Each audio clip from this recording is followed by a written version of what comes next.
¿Perdiste después de Wimbledon? No te preocupes, aquí te contamos lo que ha pasado en estas últimas 2 semanas y lo que viene de cara para el US Open. Y empezamos con doble sorpresa: Luciano Darderi, el Dardo, y Alexander Bublik, que se llevan el doblete de semanas consecutivas con 2 títulos cada uno, algo que nadie esperaba, bueno, al menos yo no. Bublik lo veíamos con bastantes posibilidades en Wimbledon, sin embargo fue hasta después de Wimbledon que nos sorprende con 2 títulos más. Por parte de nuestro querido Dardo, que como le hemos echado porras desde el año pasado, se lleva Bastad y también se lleva UMAC, torneos en Suecia y en Croacia. Con esto llega a 3 títulos en el año y a 4 en su carrera. Nada mal para el Dardito, que se vuelve a meter a los 35 mejores del mundo, muy cerquita de lo que logró el año pasado cuando estuvo entre los 32 mejores del mundo. Junto con Cooli han sido los italianos con más títulos en la temporada, incluso por arriba de Sinner, tomando en cuenta que Sinner estuvo suspendido o lleva suspendido la mayor parte de la temporada. Darderi con 3, Cooli con 2 y Musetti es el que nos está dando un título. Una muy buena temporada hasta ahora, pero falta la coronita. Y por el lado del kazajo, del último mago de Alexander Bublik, que también llega a 3 títulos en el año, se lleva Gstaad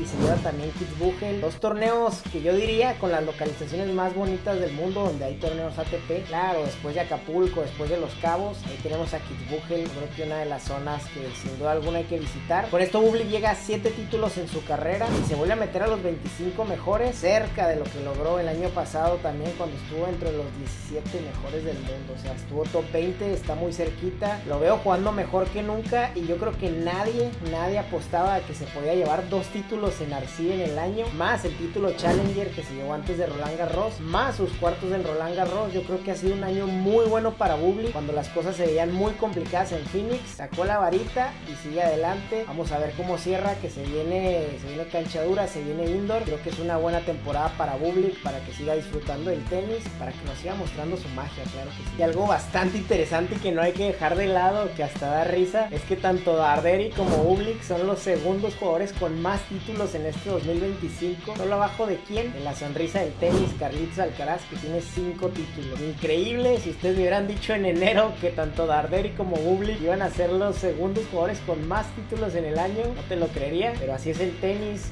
y el tenis es sorpresas, el tenis es amor, y es lo que nos hace disfrutar el circuito. Bien por Bublik, bien por Darderi, y por ahí se viene la mejor época de Sinner. Yo creo que la lista va a cambiar un poquito, ya veremos. Y en paralelo a estos torneos también se está jugando en Washington un ATP 500, que de hecho es el único ATP 500 en esta etapa de la temporada, un torneo que siempre está bastante competido, donde estaba Fritz, donde estaba Fokina, estaba Minaur, estaba Shelton, Tiafoe, todo el ejército americano. Un torneo en una ciudad muy bonita también, y que iba a tener una final muy emocionante. Se clasificaba el diablito Alex de Minaur a su segunda final en el año, de hecho su segunda final en un ATP 500, contra nada más y nada menos el hombre que se casó antes de Wimbledon, Alejandro Davidovich Fokina, que de hecho era su tercera final en el año. Fue a Los Cabos de luna de miel porque no jugó nada contra Duckworth, pero ya había jugado en el año finales en Delray Beach más temprano, como en febrero, y también su final en Acapulco. Esta era su tercera final, un ATP 500, un jugador que todavía no gana su primer título ATP, de hecho es el jugador mejor rankeado, tiene un título ATP dentro del top 50, hay creo que 5 o 6 jugadores, por ahí les dejamos una publicación, pero Fokina tiene esta presión, y más por cómo se le ha habido la final en Delray Beach. Entonces iba a ser una final bastante interesante con el diablito, donde tristemente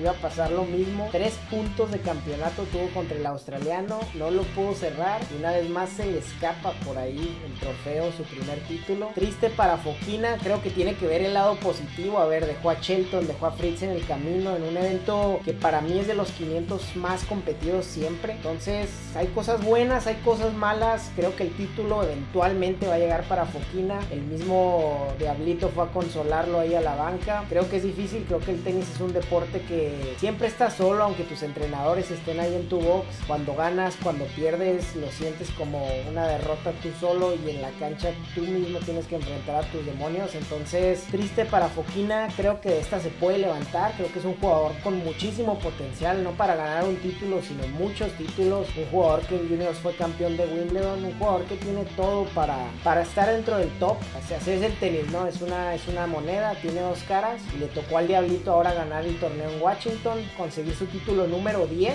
De hecho nada más hay 16 jugadores más en activos que tienen 10 o más títulos. Por ahí empató a Berrettini, empató a Fritz y de hecho superó a jugadores como Dimitrov en términos de títulos, que muchos pensaríamos que tiene más títulos, tiene títulos importantes, más solamente tiene 9 en su carrera. Entonces enhorabuena por el Diablito, vuelve a estar dentro de los 8 mejores jugadores del mundo. Recordemos que hace un año logró estar 6 del mundo el Diablito, entonces enhorabuena para el australiano y vamos a ver cómo le va en el US Open. Y ya para terminar el resumen de esta semanita, ya comenzó Toronto, el primero de 2 ATP 1000 que se va a jugar previos al US Open. Es el primer año que Toronto ya se juega con el mismo formato de 96 jugadores como Indian Wells, como Miami, como Madrid, como Roma, como Cincinnati. Eso causó un desmadre en el calendario, disculpen la palabra. Un torneo que comenzó justamente el domingo y la final se va a jugar el jueves de la siguiente semana. Algo rarísimo en la ATP, que se juegue una final en jueves. Si yo recuerde,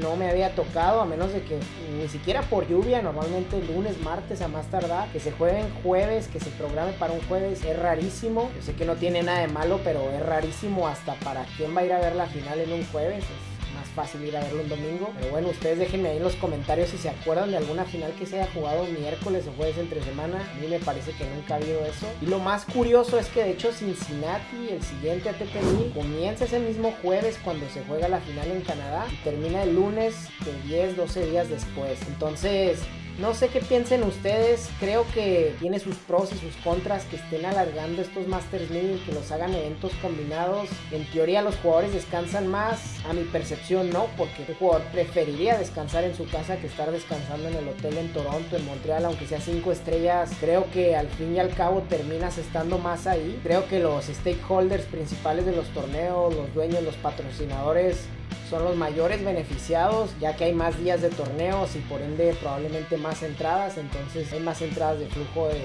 efectivo también. Pero bueno, ustedes déjenme en los comentarios qué piensan. También algo positivo es que más jugadores tienen la posibilidad de ingresar al torneo y normalmente estos torneos pagan bien, entonces hay más jugadores que se pueden beneficiar de una buena bolsa. Creo que es un debate muy interesante, déjenme en los comentarios qué piensan ustedes de estos Masters 1000 combinados, que ya prácticamente son todos, solamente nos queda Monte Carlo, París-Bercy como los únicos Masters 1000 del lado de los hombres donde no se juega de 10 a 12 días. Antes solo teníamos Indian Wells y Miami, ahorita ya son la mayoría de los torneos. No sé qué piensen ustedes, déjenos por ahí sus comentarios, déjenos quién piensan que va a ganar este torneo en Toronto, porque se bajaron varios, se bajó Alcaraz, se bajó Sinner, se bajó Djokovic, se bajó Draper, entre muchos otros. Quedó Zverev como primer sembrado. ¿Será que el Ricitos de Oro ahora sí aprovecha su condición de número 1? ¿Será que tendremos otro palote como el del año pasado, que Popirín de la nada llegó y se llevó el título?